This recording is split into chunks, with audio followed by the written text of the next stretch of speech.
Jacob, Crasta, quickly drawing you in over here on industry as well. Corporate India, industry, industry bodies, what are their expectations? From your interactions, from what you've heard, what are their expectations from the interim budget, of course, today, and also perhaps what they will expect, the measures to be set in place for the years ahead for the next government to perhaps implement?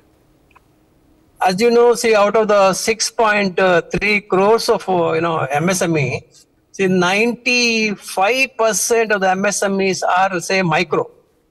And major employment is in the micro. And the small is only 4% and only 1% is medium. Whereas now, as per the present population, we have, say, 49.9% of women, almost 50% of women. So probably this Nari Shakti is going to be a huge transformation, and women workers are going to be a easy task is going to happen now, where that is the aim of our Prime Minister Modi, where more and more women employment takes place. So the society improves, and the money in the hands is going to come. And another point is income tax slab. So income tax slab, especially for middle class workers, is high, very high. So if the money is given in the hands of workers, so they are going to spend, the GST is going to increase. So that is the point of view wherein the taxation has to be reduced, especially the income tax slab. So income tax slab, as you know, probably we expect to increase, say the present slab to at least 5 lakhs rupees exemption, whereby workers will have more money in their hands.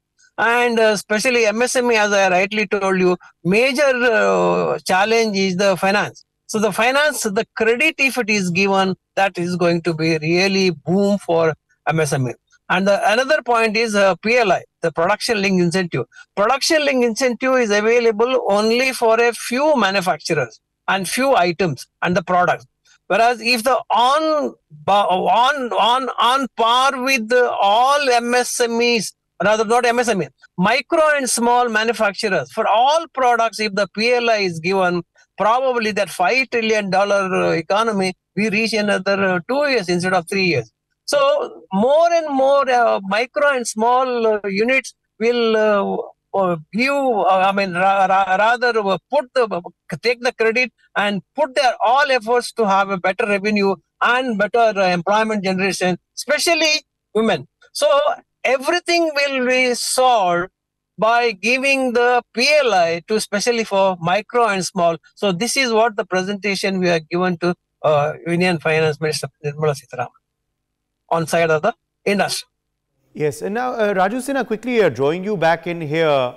Now, since it is, of course, an interim budget, are you expecting more than announcements, certain outlays, certain perhaps spending limits and projections to be also laid out today? At the end of the day, any government would want, as I was saying earlier, good headlines in an election year.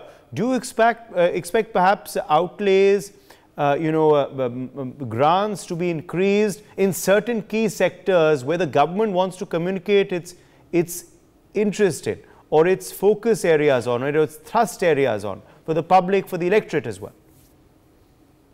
Yeah, certainly. Yeah. So the expectation is. Yes, please go ahead, Raju. We can hear you. Can you hear me? Yes, very clearly.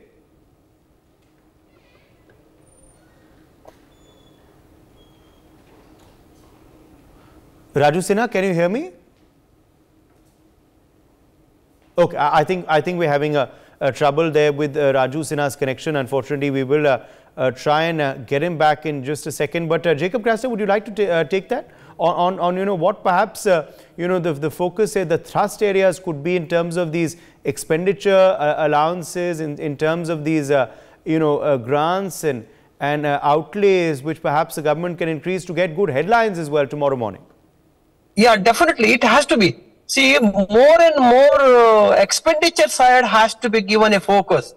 Then there is a GST collection will be increased. Now today the GST collection on average 1.66 lakhs crore, where more facilities are given for the expenditure side and the outlay. Say, for example, better employment generation, so better facilities for MNREGA, where rural area has been improved, and infrastructure facilities. So these are the things where the more and more expenditure goes. And as you know, the last year for infrastructure alone, 9.5 lakhs of crores been budgeted, and especially in defense and infrastructure, education. These are the areas where outlays has to come, whereas it may be an interim budget. But probably it looks like it's going to be a populist budget. Because now when you see that budget has been announced, so it becomes a populist budget and it helps for election. So if the Karnataka has come to power by Congress by giving that 5 guarantees, and this is one example where if you give more kudos and facilities for especially the voters, you get better votes. So that is actually been known by the example of Karnataka. Probably same way the central government also, by keeping the fiscal prudence in line, because we are getting the better GST collection, we are getting the better income tax collection, and we have the current account deficit also has been improved. So we have also maintained the fiscal prudence. So probably we can give in the interim budget itself this kind of layout and expenditure in this budget, so that it will become a populist budget and you get the vote. For more such videos, subscribe to the NewsX YouTube channel, hit the bell icon.